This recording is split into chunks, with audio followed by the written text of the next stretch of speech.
I guess I need to know what my time constraint is. What 50 do you minutes. want? Sir. 50 50 minutes. Wow.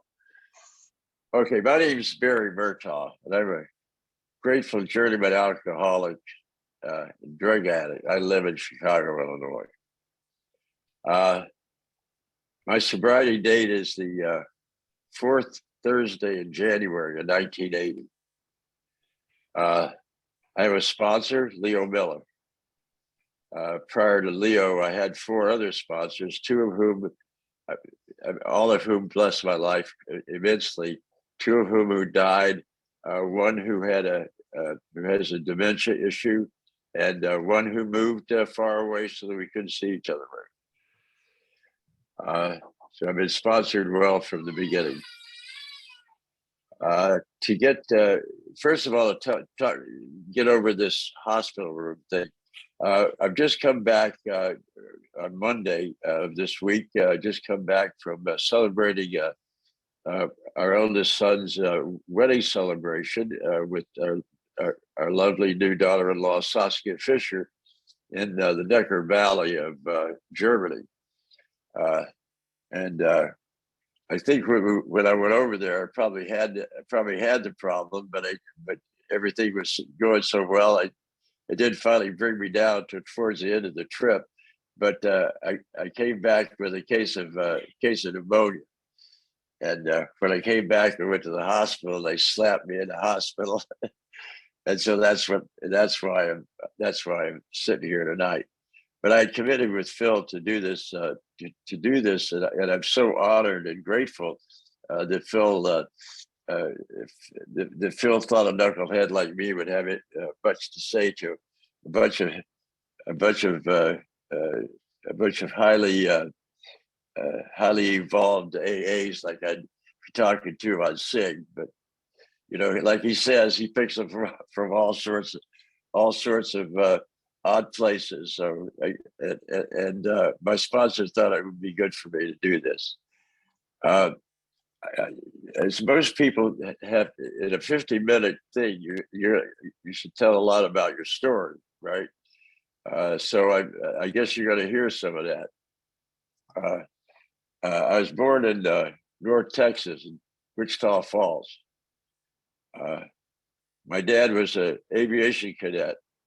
My mom was 18 years old. It was in 1943, and the middle of wartime. We lived together very infrequently for the next 8 years because of the war, and because no matter where he went, there weren't any housing for families. So I barely saw my dad for about 8 years. And then they got back. Then we finally got back together, and we lived mainly all over Texas because that's where Mom's family was. Which our home place is a place called Wizard Wells. In fact, me and my sister still own it. We're sort of the last surviving family. We own the middle of Wizard Wells, Texas. If anybody's interested, wants to buy it.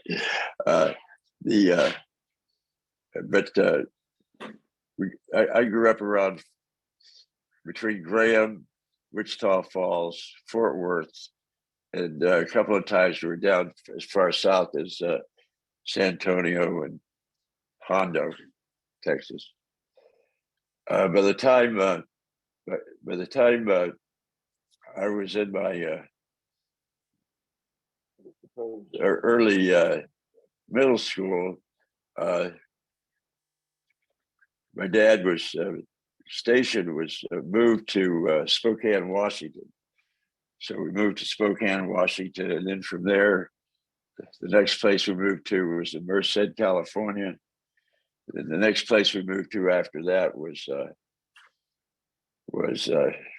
Westover Air Force Base in Massachusetts. And the next place we moved to after that was to Zaragoza, Spain, where I went to high school in Spain. So that gets me up through high school. Now, how did all this how all this worked. Well, I went to, for a long time, I was a new guy in school everywhere I went. Okay. And so, I had those kind of problems. And at an early age, probably about, I don't know, fifth grade, fourth grade, fifth grade, I started solving my problem with violence. I used to get in fights a lot. That's and and I ran away from home quite a few times. In fact, when we were in Massachusetts, me and my buddy Dave McCall ran away from. We were in Chicopee, Massachusetts. We got all the way to Richmond, Virginia. I was 13 years old.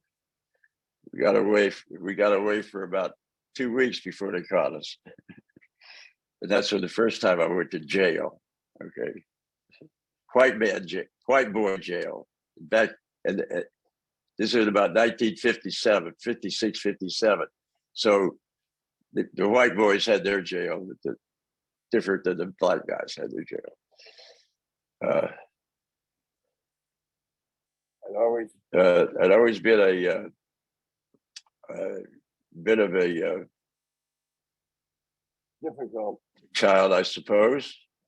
But one of the things that I found out later when I got sober is that I probably had a pretty addictive personality. I had childhood asthma, and back in those days, what they gave you for childhood asthma was stuff called Tedrol, and Tedrol is amphetamines and barbiturates mixed up.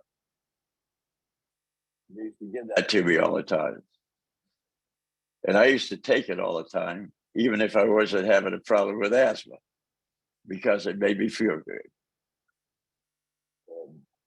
I made that. That became part of my modus operandi.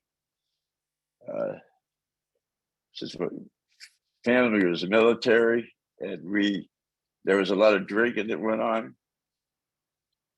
My sister and I still recall being just little kids going around picking up the leftover drinks with cherries and stuff in them, laying around the house, and all these other events we used to go to. The first time I really got drunk on my own and did a good job of it. Oh, I have to mention this because I'm Texas. People from North Texas might know what I'm talking about. If you're about somewhere between 8 and 9 in North Texas, back when I grew up, everybody smoked grapevine because it'll make you dizzy, and I did that too. At any rate, when we got shipped off to Spain, we went in a boat. We went in a luxury liner, actually, and there was a bunch of us Air Force brats and military brats in there, and we all got together. And somebody said, "Hey, let's go down the bottom of the boat. It's a lot of fun down there." We went down the bottom of the boat, and sure enough, you could buy a Cuba Libre for like 25 cents. They didn't care how old you were. So that's where I got first time I got good and loaded on my own. And I was 13 years old. And Cuba Libres at the bottom of a luxury liner. And I fell on the floor and I looked down up at this cheap plastic chandelier that was down in the cheap lounge at the bottom of the boat. And I looked up and said, "Holy smoke, man, this is great." And I had found a sense of ease and peace that I think I've been looking for a long time. And in the next few years, as I lived in Spain, it became very easy for me to be a daily drinker, and I was from the time I was 14, because we lived we didn't live on the base. We lived on the economy, as they call it back then. We had apartments and stuff like that. And uh, even the movie theater, you went to the movie theater downtown and you could buy a, buy a cognac and a Coke and drink it at your seat. That's the way it worked. And I got into trouble. I got into trouble drinking several times. The most spectacular one was actually not so much from being drunk at the time, but being very highly self-possessed. As I got in a big argument with the principal of our school over some matter about having a big party with booze and stuff at it. He was not inclined to go along with my idea, so we had a fist fight in front of my junior class. That got me thrown into jail, military jail this time.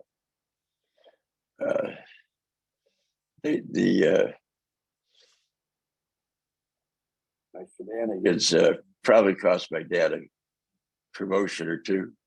I'll just say that. It came time for me to get out of high school. They were trying to find ways to get me out of there. We tried to send me off to school, but because I hadn't been living in the U.S. I hadn't been living in the U.S. in any particular state. There was no, I wasn't qualified to go to state schools as an in-state student anywhere, college anywhere. But somehow they found me a school that would take me. But it was in Chicago, Illinois, and I was pretty sure at the time that they thought I was a Spaniard who could speak Spanish or speak English pretty well and write English pretty well. But so I figured I faked them out. And they took me in, and so off I went to the University of Chicago in 1961.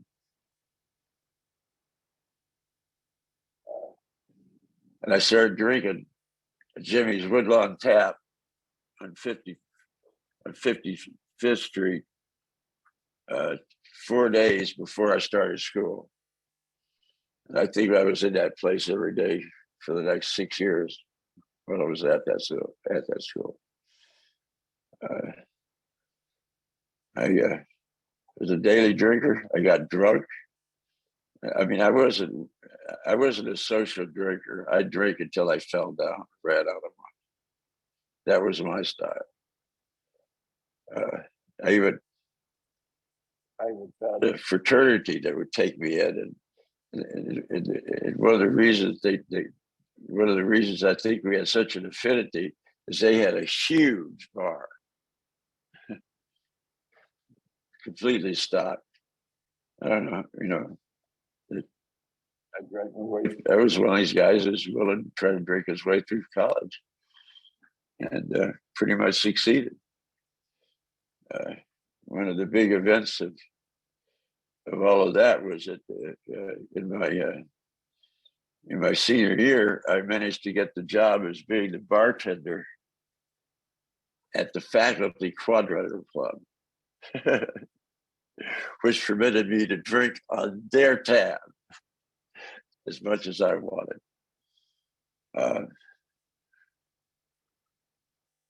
In my last year of college, or last year undergraduate school, my paramour and I came up pregnant. So there was going to have to be a rapid marriage, and there was.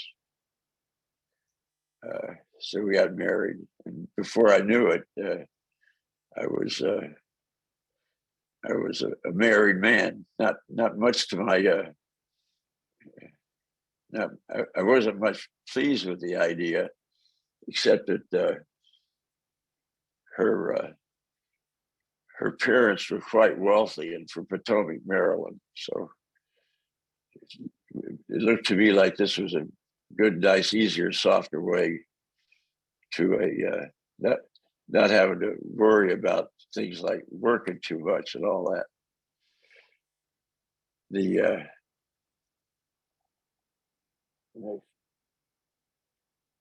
year or two proved that I was unable to be anything near faithful to a marriage.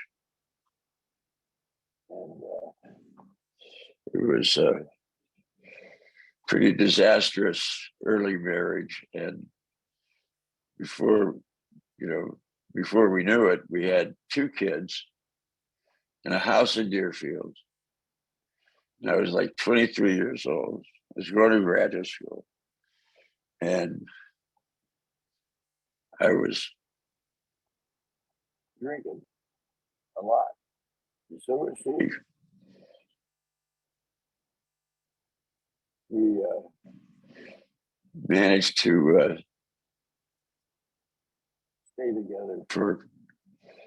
stay together for about 5 years.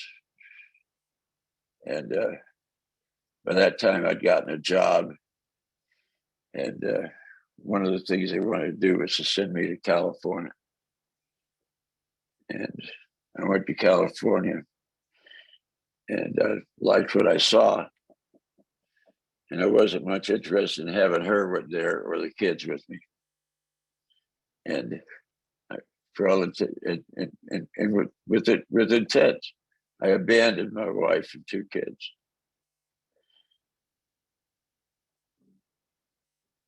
This was about the year of the tequila sunrise, if I recall, because I was living in the Southland down in Newport Beach.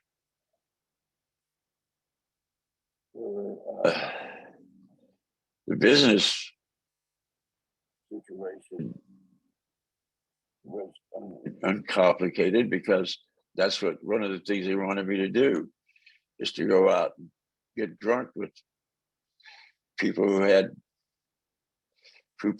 had business interests that matched up with ours. So I did a lot of that.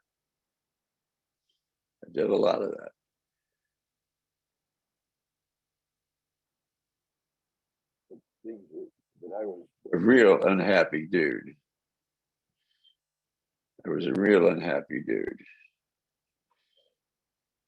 At a certain point, I said, I should move up towards San Francisco. I should be up on the peninsula. I should be in Palo Alto. Palo Alto was all where the things that we were interested in business wise was going on. They said, sure. So moved up to Palo Alto. And the going got thick about that.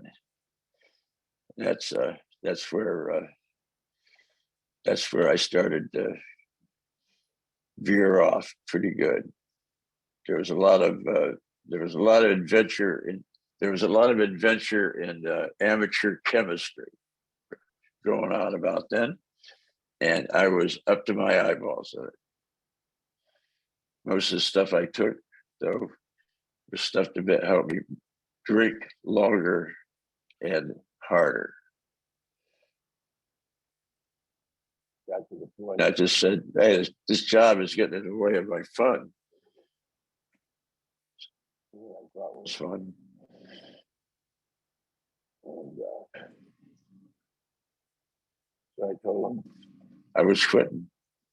And I quit. I moved up to Lake Tahoe to go skiing. I should mention, by this time, I had accumulated 4 DUIs,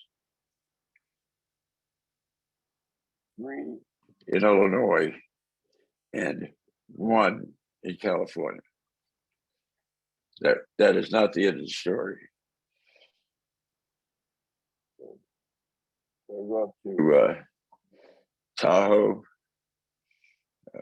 start doing the whole ski bum deal. About this time, people stopped knowing my real name.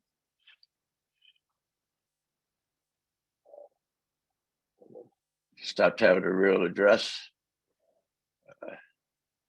Pretty soon, I'm hanging out with guys who are on the trails from Squaw Valley up into Idaho and up other places on the marching powder. Event page, if you want to call it. And for about 3 years, I sort of orbited between Northern California, Idaho, Southern Washington. Sometimes I got up into Vancouver, and then all the way south. Quite often, I've been down to all the way down to Chetumal, Belize, and on the coast,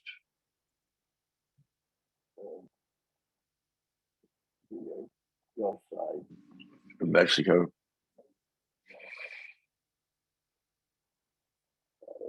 There's a lot of times when I had to carry firearms, and there were times when a lot of people worse than the police were looking for me. The whole thing kind of, at this point, it's kind of interesting that the whole thing kind of came to a head in 1977. A friend of mine who had formerly worked together at the company, got me a job in Palo Alto.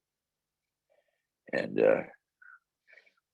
one thing led to another, and we turned out by accident or magic or whatever, we hit some higher magic, if you want to call it.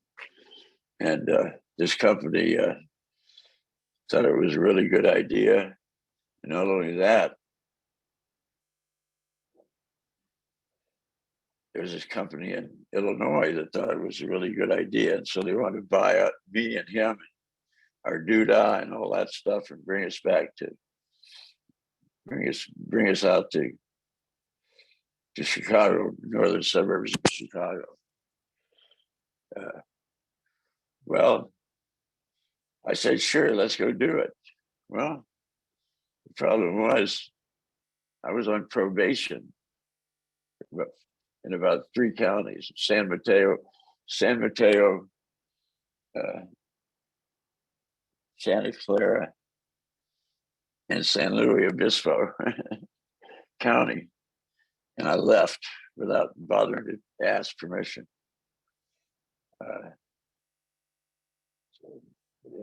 I went back to Illinois and started up this operation. And they sent me back to California. And a couple of times while I was out here, but I was out doing my work thing. I got shipped down to Mississippi, and I met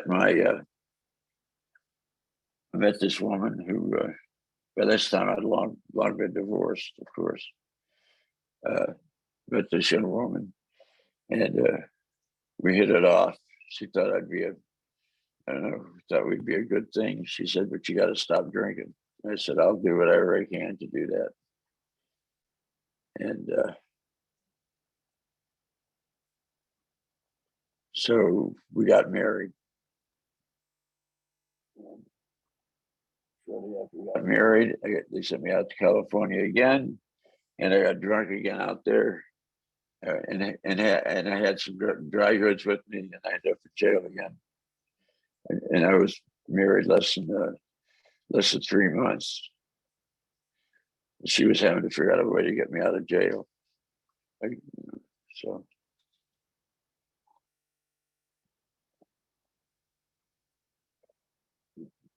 I worked through that.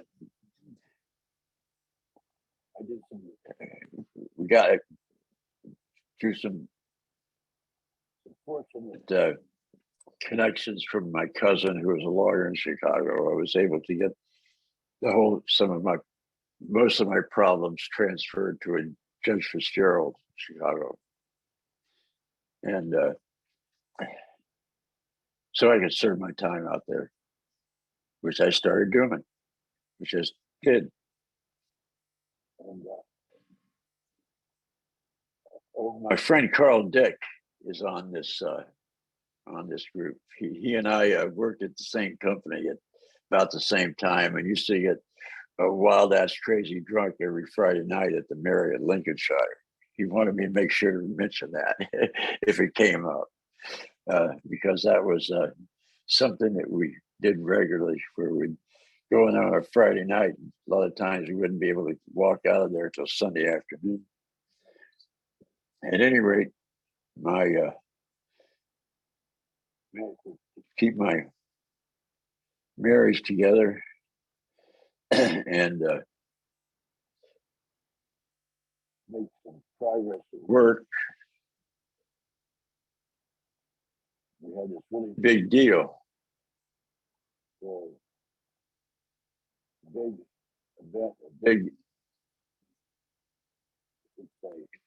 a big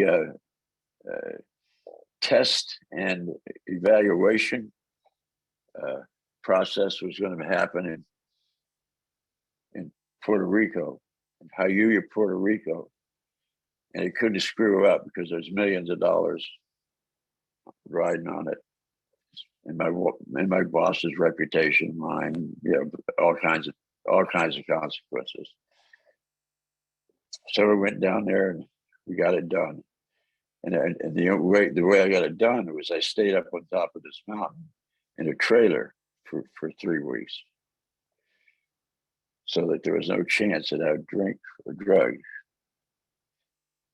After the thing came full circle, and it turned out things were looking good.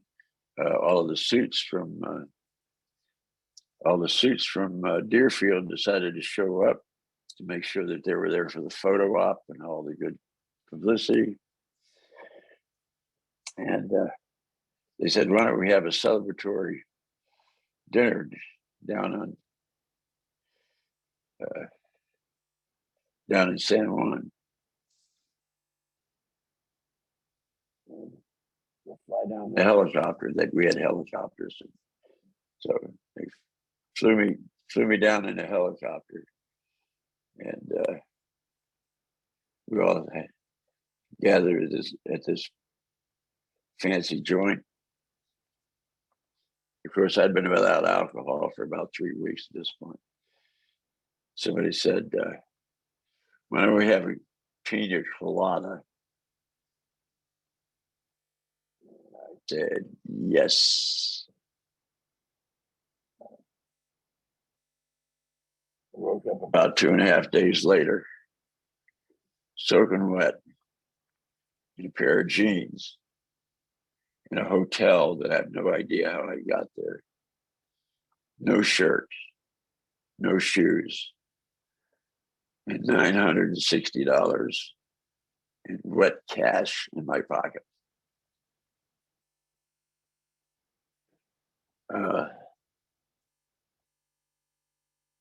No idea what went on in the meantime.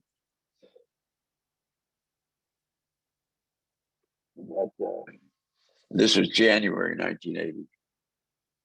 And in 1980, if you had the money, you could just walk up to the counter at American or United Airlines in San Juan and buy a ticket and come home. So that's what I did. Well, I bought a pair of flip-flops and a shirt at the hotel. And I brought that.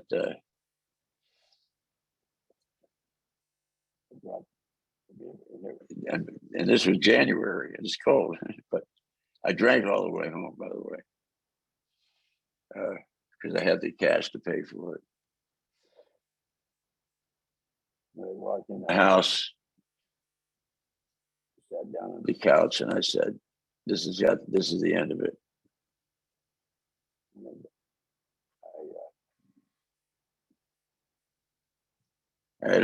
I'd had somebody give me a card about AA, about, I don't know, I think it was on one of those things where I had to go to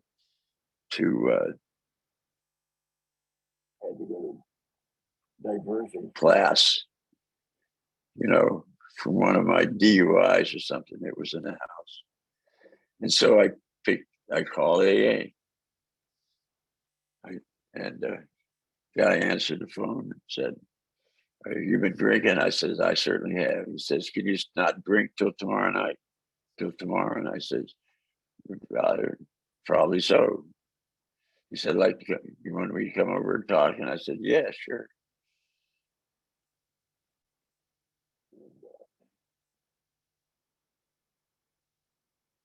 So I passed out for another, 18 hours. So that helped out a lot.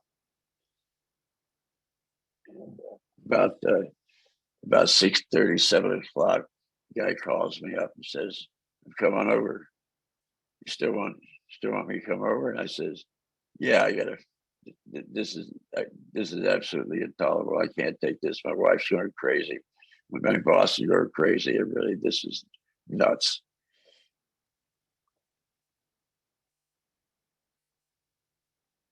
So Roger Young, he was a sawed-off little, nasty-tempered little gnome. He was about 5'2", real estate guy. Drove the biggest ass Cadillac you'd ever see. He's a real estate guy. He came over and picked me up. He said, "I'm going to take you to an AA meeting." And I said, "What's that?" He said, "It's where people who have trouble drinking try to solve their problems together because they realize they can't do it by themselves."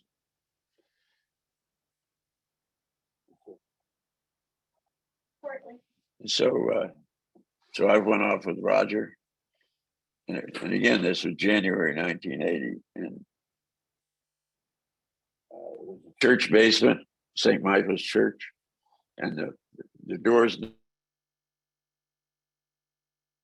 basement doors were open where the AA meeting was. And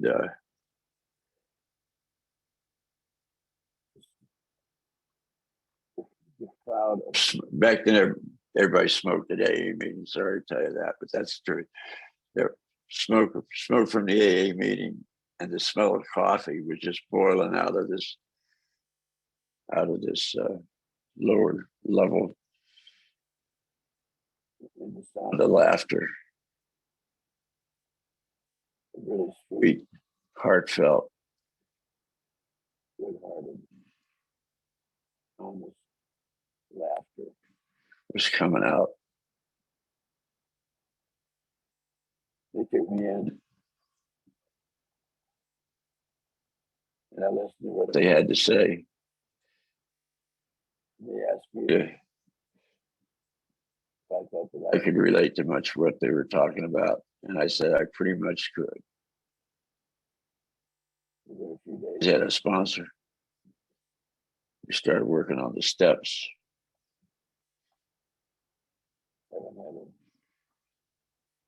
I wish I could say I'd been sober ever since then. I've been sober from alcohol, but it took me a long time to get sober emotionally and spiritually. But they were willing to work with me. And we got I have three boys. None of them ever seen me drink. Got a grandbaby. I've had about 5 careers, mostly quite satisfactory. Some not, but that's okay. I've been able to find a very intense relationship with my higher power. I love AA with all my heart. I've got into service pretty early, and I've been active in both direct service, like the treatment centers and such as that, halfway houses. We work with the active alcoholic. My first sponsor, Joe English, said it's always important to try to get in touch with with our brother alcoholics while their feet still stink. So I did as much of that as I could. Got involved in the district and Northern Illinois area.